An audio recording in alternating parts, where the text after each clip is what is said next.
I am interested in something that I want you to be interested in, and that is a special kind of awl we call a birdcage awl. And you might wonder why it was called a birdcage awl. Sometimes it's called a square awl.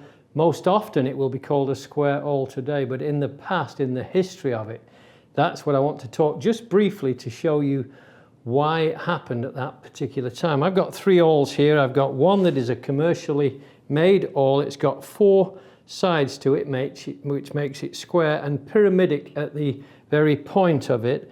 This one is one that was made by a blacksmith, and this one is one that I made myself, and I like all of them. They all work functionally just fine. This is the finest, this is midstream, and this one is a larger awl, and they can be used for different sizes of projects. So if you wanted a large hole, does it drill a square hole? It doesn't generally, but that's what we're going to look at. Why did it exist? How did it come about? This is now very much a woodworker's awl. It's not for leather working, it's not for fabrics, it's primarily for woodworking. It was developed for woodworkers.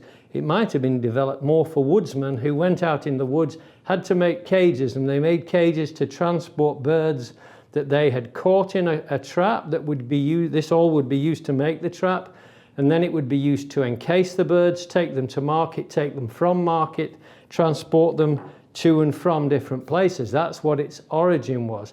How did it work? Well, let's look at how the birdcage awl is sharpened, and that might give us a little bit of a clue. I'm just putting a block of wood in the vise. Take a flat file, place it on the block of wood, and then you push the file forward and draw file this to a point, flip it round one facet, push it again. And what this is doing is it's creating a sharp corner. Every time I go across these 4 faces, I create a sharp corner. On the very tip of this, I've elevated this slightly.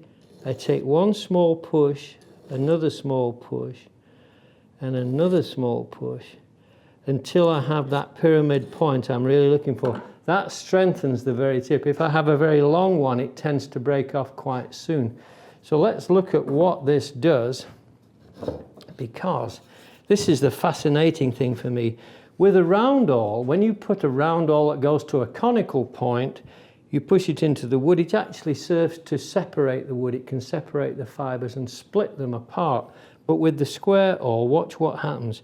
We go in here, we push it in, turn it back and forth, in again, turn it, and then when we've gone in a little way, we rotate the awl all the way in like this. And we go until the point is through.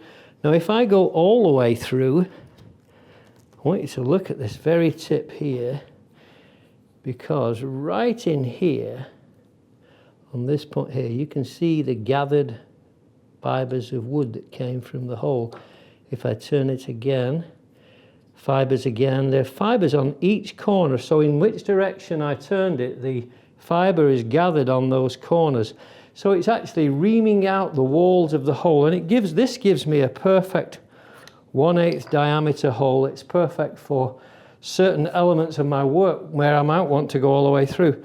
But watch this too. If I was making a hole like this, and I stop there, I have a conical hole which is exactly commensurate to the shape of a screw. So if I put a screw in there, it's taken the body of the shank of the screw, but the threads will bite into the wall when you drive the screw into the hole.